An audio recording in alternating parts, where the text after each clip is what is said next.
Om Swastiastu. Assalamualaikum warahmatullahi wabarakatuh. Salam sejahtera bagi kita semua. Shalom Nama Budaya. Hadirin yang saya hormati, perkenalkan, nama saya Made Cindy Agustini Putri. Saya dari Prodi Ilmu Komunikasi Universitas Terbuka dengan nomor induk mahasiswa 0540129951. Sebelum kita memulai, alangkah baiknya kita memanjatkan puja dan puji syukur kehadapan Tuhan Yang Maha Esa, karena atas berkat rahmat beliau, kita semua dapat berkumpul dengan selamat sentosa pada pagi hari ini, tanggal 29 November tahun 2025 di Universitas Terbuka, Denpasar. Yang saya hormati, Ibu Bapak dosen Universitas Terbuka, dan teman-teman sekalian, mahasiswa dan mahasiswi Universitas Terbuka yang saya kasihi. Di pagi yang berbahagia ini, saya akan membawakan sebuah pidato yang berjudul Burnout di Usia Muda Ketika Ambisi Mengalahkan Kesehatan Mental. Teman-teman sekalian, kita hidup di zaman yang serba cepat. Semua hal seolah menuntut hasil yang instan, nilai yang bagus, karir yang sempurna, dan tampak perfect di media sosial. Namun, di balik semangat untuk menjadi produktif itu, banyak dari kita yang mulai kehilangan arah, kehilangan waktu istirahat, bahkan kehilangan kebahagiaan. Data dari Good Start Indonesia tahun 2023 menunjukkan bahwa 56% mahasiswa di Indonesia pernah mengalami burnout akademik akibat tekanan, studi, dan sosial. Sementara itu, penelitian dari Septianingsih dan rekan-rekan di Institut Teknologi dan Kesehatan Bali tahun 2024 mengungkapkan bahwa 65,4% mahasiswa tingkat 3 mengalami stres akademik kategori sedang. Dan hasil studi dari Universitas Pendidikan Indonesia menunjukkan bahwa 73,3% mahasiswa bimbingan dan konseling mengalami burnout di tingkat sedang pula.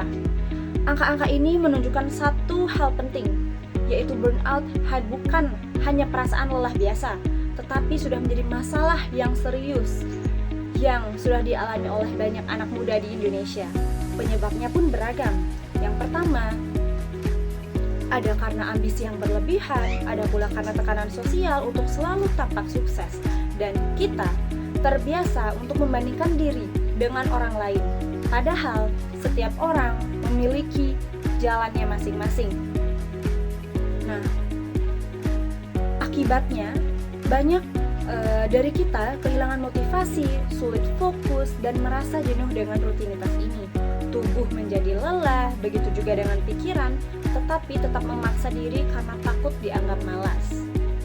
Padahal jika dibiarkan, burnout dapat menurunkan produktivitas, bahkan berdampak pada kesehatan mental jangka panjang. Namun, kabar baiknya, burnout dapat dicegah. Pertama, belajarlah untuk mengenali batas diri. Tidak apa-apa untuk beristirahat dan tidak apa-apa kalau belum sempurna. Kedua, bangun lingkungan yang suportif, teman, keluarga, maupun rekan kerja yang dapat saling mendengarkan maupun saling memahami satu sama lain. Nah, dan yang tak kalah penting, kampus maupun tempat kerja perlu menyediakan layanan konseling atau ruang curhat profesional agar anak muda tidak merasa sendirian menghadapi tekanan ini.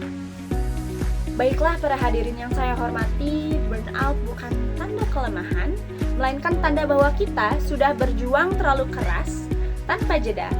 Jangan biarkan ambisi mengalahkan kesehatan mental kita, karena sesungguhnya kesuksesan sejati bukan hanya tentang seberapa cepat kita sampai di puncak, tetapi seberapa kuat kita bertahan tanpa kehilangan. Mari kita belajar untuk selalu menyeimbangkan antara kerja keras dan istirahat, antara impian dan kesehatan mental. Dengan begitu, kita bisa menjadi generasi yang bukan hanya produktif, tapi juga sehat, bahagia, dan penuh makna. Terima kasih atas perhatian Bapak dan Ibu dosen, serta teman-teman sekalian Universitas Terbuka yang saya kasihi. Berikut pidato dari saya. Saya memohon maaf apabila ada kesalahan kata yang saya sengaja maupun tidak sengaja. Pidato ini saya tutup dengan Karama Santi. Om Santi Santi Santi Om. Assalamualaikum warahmatullahi wabarakatuh.